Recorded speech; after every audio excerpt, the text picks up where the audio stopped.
9th class में chapter जो 4 है हमारे पास फ्लोएशन, वो मैंने कंप्लीट कर लिया था।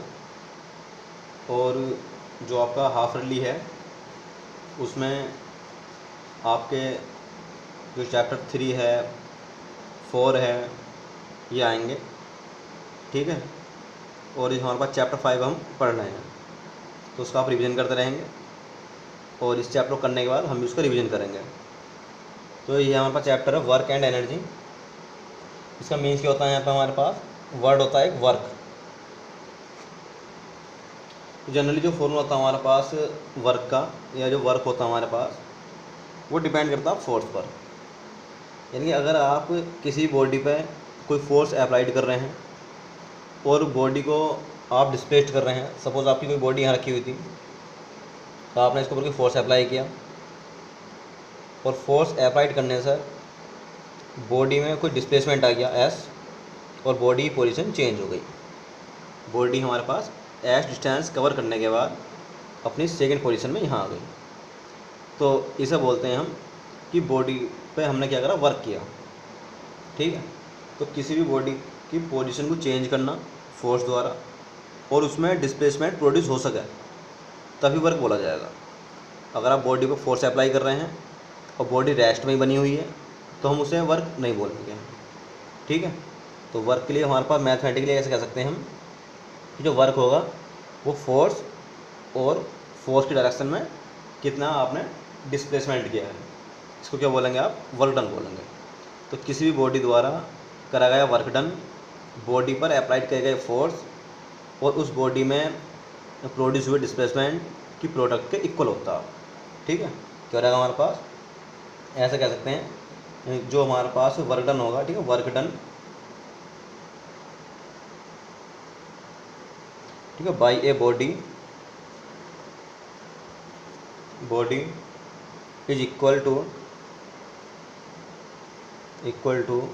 अप्लाइड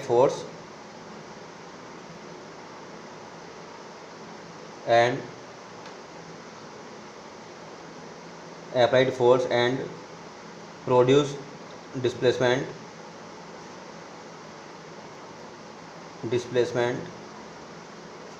प्रोडक्ट, ठीक है। किसी भी बॉडी पर करा गया वर्क डन उस बॉडी पर अप्लाइड किए गए फोर्स और उस बॉडी में फोर्स की डायरेक्शन में प्रोड्यूस डिस्प्लेसमेंट की मल्टीप्लाई के इक्वल होता है। Work done equal force into displacement, या W equal force into distance, ये हो जाएगा।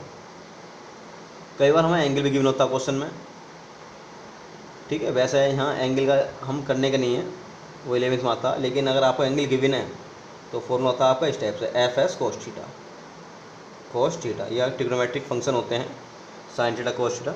तो इन्हें हम 11th 12th में पढ़ते हैं, लेकिन यहाँ आप एक बार फॉर्मूला देख सकते हैं, ठीक है। अगर एंगल आपको गिवन है 45 एंगल गिवन है, 65 एंगल गिवन है, इस टाइप से, तो फोर्स का फॉर्मूला क्या होगा, वर्क डन का, W equal F S cos theta.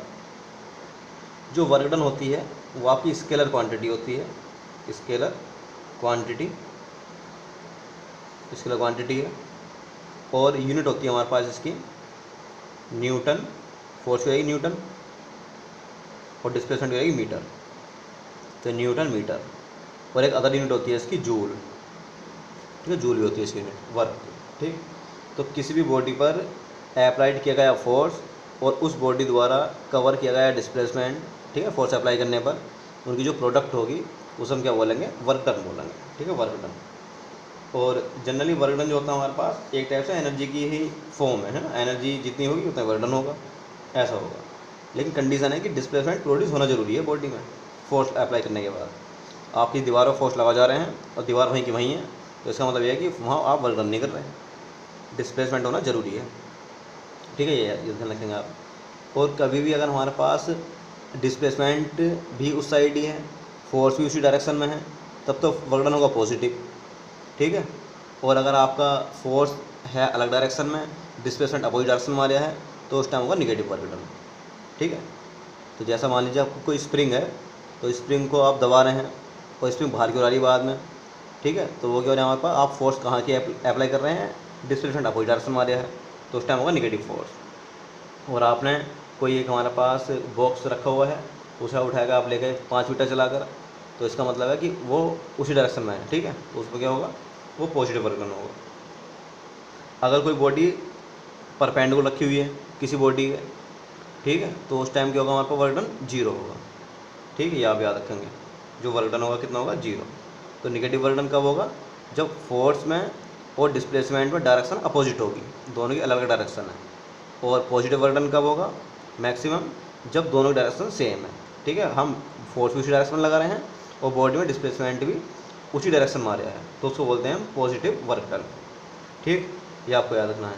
ये आप ऐसे याद रख सकते हैं कि अगर आपका एंगल जो है थीटा, आप एंगल थीटा याद कर सकते हैं नेम, या डायरेक्ट एंगल याद कर सकते हैं कि 0 to 90 डिग्री के बीच में है, तब तो आपका पॉजिटिव वर्क डन होया करेगा, पॉजिटिव वर्क डन।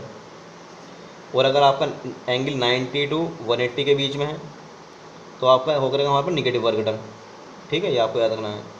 और अगर आपका कंप्लीट एंगल 90 डिग्री है, तो उस टाइम वर्क डन हो करेगा आपका 0, ये है, ठीक।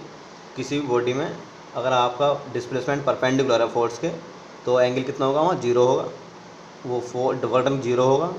और 0 90 के बीच में कोई एंगल पर आप बॉडी को फोर्स अप्लाई कर रहे हैं, तो एंगल तो हमारे पास 90 से पहले 85 आ सकता है, 65 आ सकता है, 45 आ सकता है, तो वहाँ वर्क डन आपका पॉजिटिव होगा, ठीक है, ये आप याद रखेंगे। और अगर एंगल आपका 120 है, 160 है, इस टाइप की वैल्यू आ रही है एंगल की, तो वो क्या होगा, आपका निगेटिव वर्क डन होगा, तो ये आप याद रखेंगे, ठीक है। और जो वर्क डन है, वर्क डन की यूनिट क्या है, जूल, स्केलर क्वांटिटी है वर्क डन। और फॉर्मूला भी याद रखेंगे, work equal force into displacement. अगर आपके फॉर्मूला भी याद है तब भी आपको मार्क्स मिलेंगे, अगर आप फॉर्मूला याद रखते हैं, ठीक है, work done equal force into displacement, ठीक, ये आपको याद रखना है। अब इसी टाइप से हमारे पास क्या होता है, जो हमारे पास एनर्जी होती है, ठीक है, तो एनर्जी में क्या होता है, हमारे पास एनर्जी भी 2 टाइप की होती है, एक होती है हमारे पास काइनेटिक एनर्जी, एक होती है हमारे पास पोटेंशियल एनर्जी। जो हमारे पास 9th का लेवल है, उसमें हम 2 टाइप की एनर्जी पर फोकस करते हैं, एक बॉडी की काइनेटिक एनर्जी और एक बॉडी की पोटेंशियल एनर्जी, ठीक है। तो पहले तो हम एनर्जी के बारे में देखते हैं, इंपॉर्टेंट टॉपिक है एनर्जी। एनर्जी, तो एनर्जी का क्या मीन्स होता है हमारे पास, कि किसी भी बॉडी में अगर आपकी बॉडी है, ठीक है, तो उसमें वर्क करने की कितनी एबिलिटी है, उसे क्या बोलते हैं, हम एनर्जी बोलते हैं, ठीक है। जो स्ट्रेंथ है, एक ऐसे हमारे पास एबिलिटी है, एक इफ़िशियंसी है, उसे क्या बोलते हैं, हम एनर्जी बोलते हैं। किसी भी बॉडी द्वारा वर्क करने की जो क्षमता है, उसकी एबिलिटी है, उसे क्या बोलेंगे, आप एनर्जी बोलेंगे।